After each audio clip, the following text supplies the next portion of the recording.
Hello. Today I'm going to be introducing and explaining a verb tense called past perfect. Past perfect.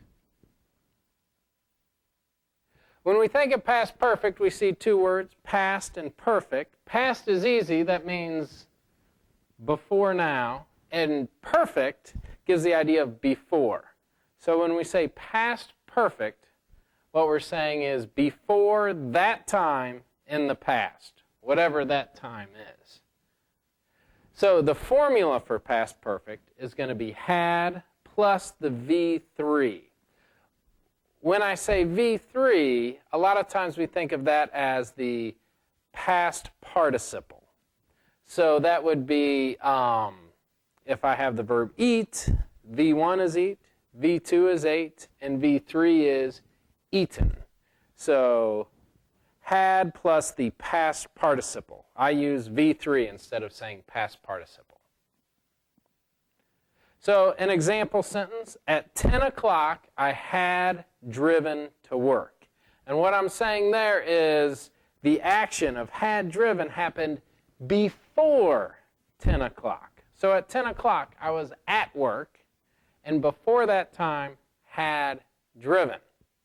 So you can see here with the picture, if you can read the clock, it says 10 o'clock. I'm at work. So at that time in the past, at 10 o'clock, Dan had driven to work. So 10 o'clock before that time had driven. Let's look at a quick timeline that'll help us explain this. With past perfect, remember it's before a certain time in the past. So I start here with this red line, and that's going to be a specific time in the past. And the green line is going to represent what happened before that time. So with this example, we have 10 o'clock is that time in the past. And then we have had driven. So what action? The action of had driven happened before 10 o'clock. Let's look at just a few examples. If I say at 10 o'clock this morning, what actions happened before that time? Well, Dan had woken up. Dan had showered. He had gotten dressed. He had eaten breakfast. And he had driven to work. All those things happened before 10 o'clock, so we'll use past perfect to show before that time. We can also use past perfect to show the order of events in the past. So if I have two actions in the past and I want to show which one happened before, I can use the past perfect. So an example we'll look at is the idea of we put on our socks. There's the picture. We put on our socks. After we put on our socks, we probably put on shoes. So, put on socks, put on shoes. That is the natural order that we do things. So, we have this sentence. When Dan put on his shoes, he had put on his socks. If we see, we have this time clause, when Dan put on his shoes, and then we have the main clause, he had put on his socks. Now, if we look at this sentence, which one happened first?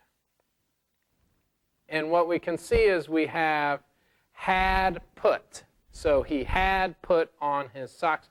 That's the past perfect, so that's the one that happened first. And then after that, he put on his shoes. And you can see in the picture, the socks first and then the shoes. This is the same sentence, except I've changed the order. So you can see here I have, in the second one, Dan had put on his socks when he put on his shoes. One thing you'll notice is this one, I have when at the beginning of the sentence. The time clause is at the beginning of the sentence. In that situation, I need to have a comma at the end of the time clause. Here I have the time clause when he put on his shoes at the end of the sentence, And in that situation, I do not need a comma. Only when the time clause, the part of the sentence that begins with when, is at the beginning of the sentence. Let's try another example. If we look at this picture, something's not right. With shoes and socks, in this picture, what happened first? We can see the shoe went on first, followed by, number 2, the sock.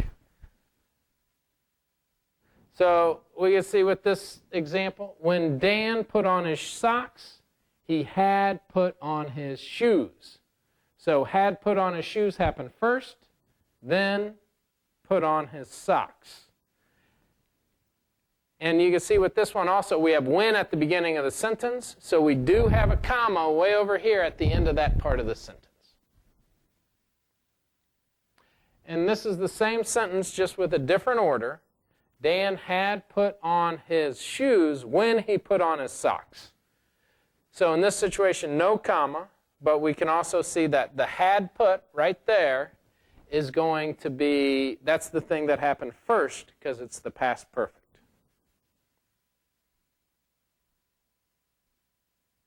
So once again, just to review, when I have two actions in the past, and I want to say which one happened first, I'll use the past perfect.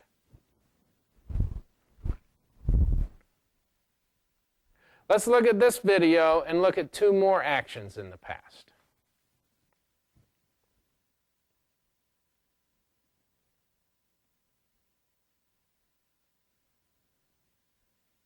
Okay, what action did we see in that video? The man crumpled up a piece of paper. He took a paper, he crumpled it up. Let's look at another video. And you can see he's holding that piece of paper in his hand.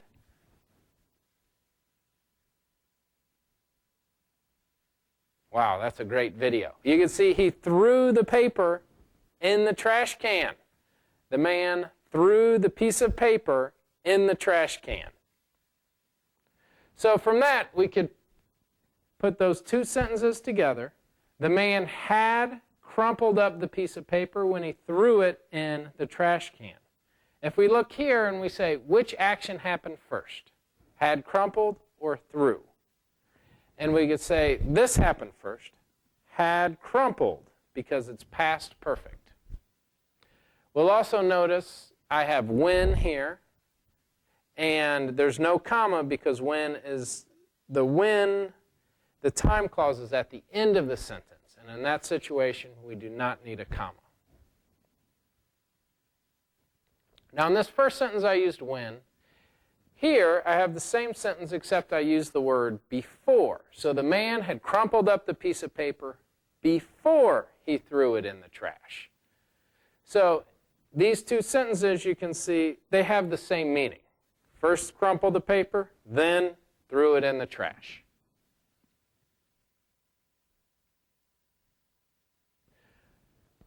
So we've looked at this sentence. The man had crumpled up the piece of paper before he threw it in the trash.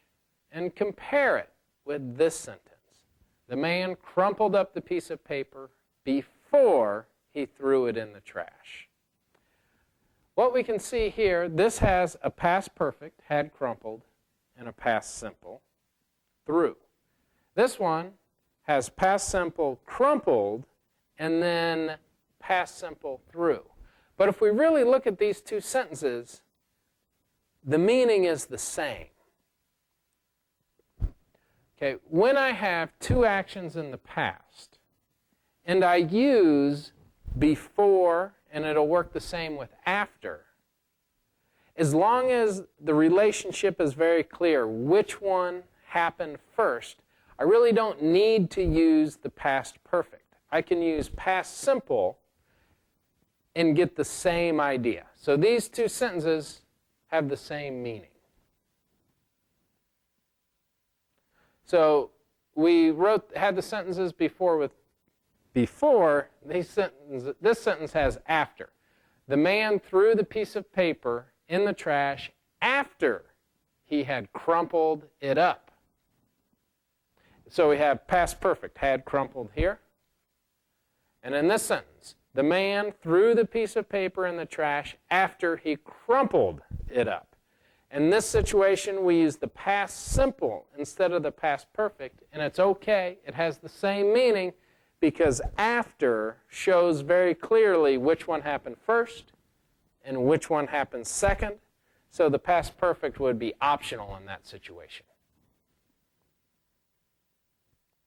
So once again, when we have a time in the past or an action in the past, and we want to show what happened before that time, we'll use past perfect, which with past perfect we're going to say is had plus the V3, or had plus the past participle. I hope this helps you understand a little bit more about past perfect, and you'll be able to use it in your writing and your speaking in the future. Thank you for listening.